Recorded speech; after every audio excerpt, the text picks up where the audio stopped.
So what I'm going to talk about today is my book, The 5 Dysfunctions of a Team. Now, this book applies whether you're in a church or a school or a corporation or a department within that corporation, any kind of a setting where you're working as a team. Okay? And I've been very blessed that companies and sports teams and churches and hospitals have all been using this. So we're going to talk about teams. Okay? And my books are fiction. Most of my books are. But today I'm not going to tell you fiction stories that you'll find in my book. I'm going to tell you real stories. And so we're just going to go through this. I don't have a ton of time, and I have a lot of good material to cover, so we're going to try to go fast. I think it's good. I hope it's good. Okay, so let's talk about the 5 dysfunctions of a team. The first dysfunction of a team is the absence of trust. So I just told you that this stuff is simple. You're hearing this. If you're hearing it for the first time, you're thinking, no duh. Did this guy just say, if you want to build a team, you have to trust each other? Yeah, it's so obvious, isn't it? And I realize that, and it is. But there's something about trust. Most people think about trust in a different way than I'm talking about it. See, most people think of trust as predictive trust, which means you and I have known each other long enough now to where if I say something, you'll be able to predict my behavior. Or if we're in a meeting or at a team and you do something, I know what I can expect from you because we can predict one another's behavior. That's predictive trust. And any group of people that's known each other for a long period of time can have predictive trust, but that's not the kind of trust that makes a team great. The kind of trust that makes a team great is what I call vulnerability-based trust. Vulnerability-based trust.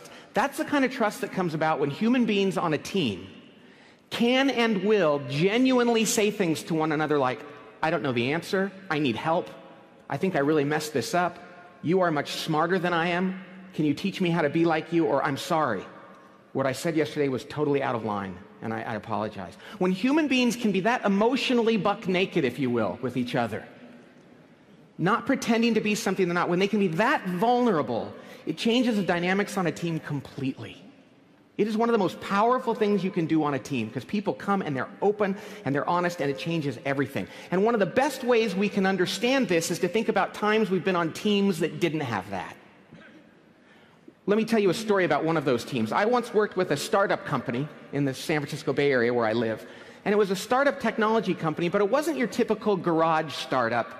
It was a startup on steroids, if you will. I mean, they had a ton of money in the bank right out of the gate. They had a great product. They had handpicked all these world-class executives from around the country, from SAP and Oracle and PeopleSoft, all these great companies. And they had everything going for them. And everyone said that this company was going to change the world, IPO, make a ton of money, and everybody had high expectations for them. Well, after they had been in business for a while, they called my little firm to do some work with their executive team. And God bless you. And so, oh, look, a bird, you know. And so we went to work to observe, before we started and did a 2-day offsite with this team, we went and observed one of their staff meetings just to kind of get a read on the team. And we learned 2 very interesting things about this team. First of all, they weren't doing very well in the market compared to some of their competitors. And it was very puzzling because they had so much promise. The second thing we noticed was that there was this one member of the team, it happened to be a woman, it doesn't matter, she was in charge of marketing. And whenever she spoke during the meeting, something strange would happen. She'd express her opinion, and everyone else would go silent. And there'd be this uncomfortable pause until they changed the subject and started again. So they would say, what should we do about this competitor? And she'd say, well, this is what we used to do at my old company, so this is what I think, and they'd be like, quiet. Total momentum killer until they change the subject. Why do you do that? What's going on there? And they said, because every time we disagree with her or have a different opinion, she never acknowledges that we might be right. She always insists that she's correct and defends herself. And we finally just decided, why bother? Why bother? So we thought that was interesting. A couple weeks later, we went and did a 2-day off-site meeting with that executive team. So we went off-site, and during the first day of that meeting, we talked about trust and vulnerability, but we also talked about strategy and tactics in the company and what they were doing in their business. And then that night, we went to dinner at an Italian restaurant where we had some wine with dinner, which of course is the great elixir of truth for most executive teams. Many of you found that out last night, probably. And so, after dinner, this woman had a few too many glasses of wine, and she stood up, and I couldn't write this, I promise. She stood up, raised her glass and said, she had a few too many glasses, said, okay, we've been talking about trust today, and I just wanted to let you know I've been married for 10 years to my husband now, and I barely learned to trust him this year. And so I'm probably not going to be trusting you guys anytime soon, if ever. Cheers. And we were like, cheers, all right. So the CEO and she and I went outside and talked about this, and we said, okay, here's the problem that this woman has. She has a fundamental trust issue.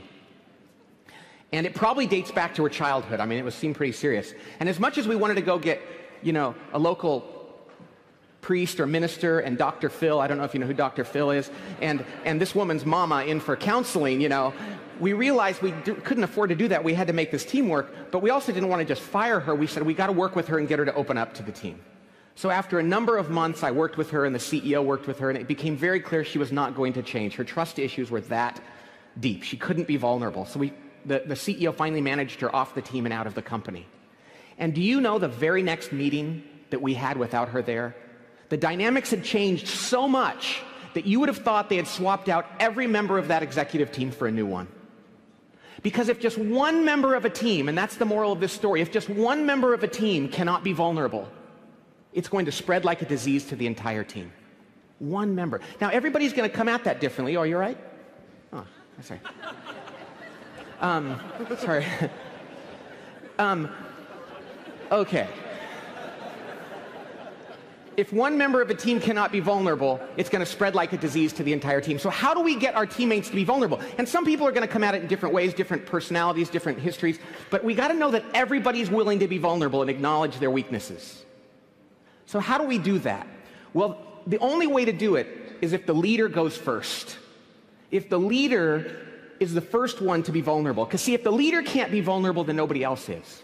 Nobody else will be. So let me tell you a story about that. And for those that were here yesterday, this is the story I told you. I wasn't planning on telling it yesterday, but I have to retell it. So I once worked with a CEO who's a famous guy. You've seen his picture on many national, international magazines. He's very famous. I worked with him when he was at a previous company, and to be quite frank, he was not a great leader. But he was brilliant and intimidating and famous. And so nobody on his team in this company ever disagreed with him. And the head of human resources, God bless her, went to this guy and said, listen, nobody ever tells you when they disagree. You're not benefiting from the opinions of the people on the team. You have to do something. And they agreed to do 360 feedback, to get feedback from the team, which is sometimes a good idea, sometimes not.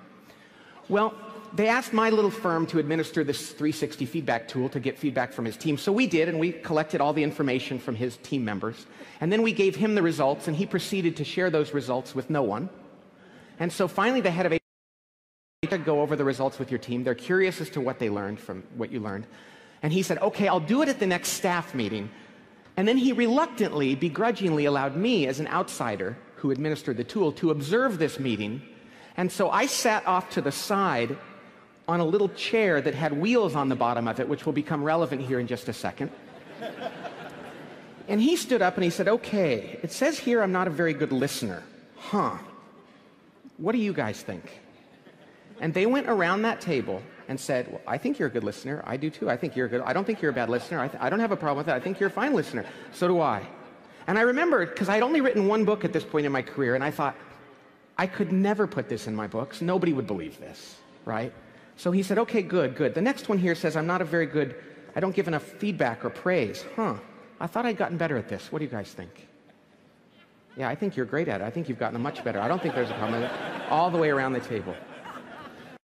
And this is where, and I laugh about it now, but I remember this well. I was sitting there on my chair thinking, if I have any integrity as a consultant, this is where I have to lose a client or put one in jeopardy, right? So I got on my little chair and I was like, eek, eek, eek.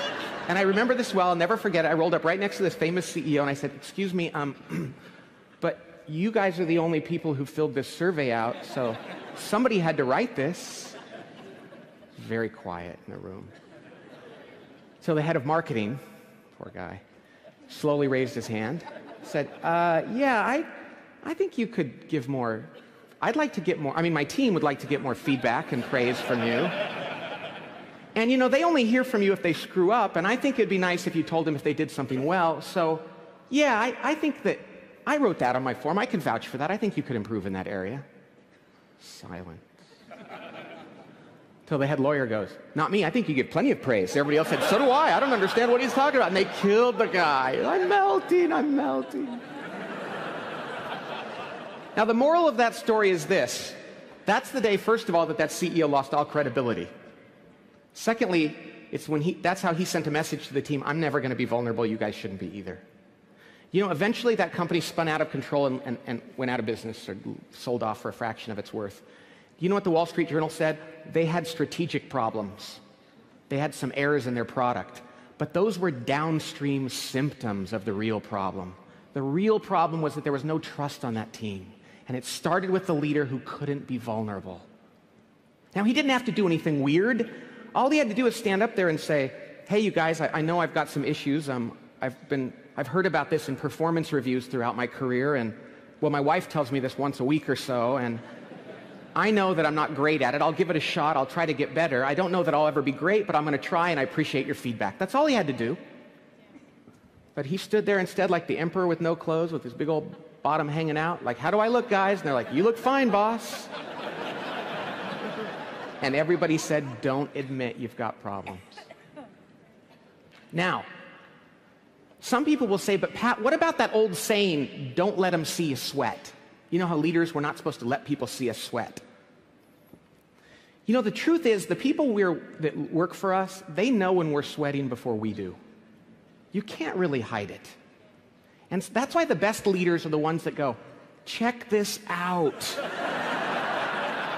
You know, when you work for somebody who's honest about their faults, you think, you know, you're human and you know your humanity and you know the issues you have. Those are the leaders we'll walk through walls of fire for. But see, you can't trust someone if they don't know who they are and they're not comfortable with who they are, because then you have to protect them from their ego, which is why vulnerability is such a powerful thing. But it's so funny, we as leaders don't like to humble ourselves to share in our humanity, which is all we have. We are called as leaders to be vulnerable, and when we do, other people will trust us, okay? Now, some people will say, but you don't want to be too vulnerable, do you? You know, the truth is, I don't think you can be too vulnerable. I suppose if you come to work every day and you say, hey, I made a mistake, made another mistake, don't know what I'm doing there, oops, screwed that one up too. I think that's probably a competence issue, not a vulnerability problem.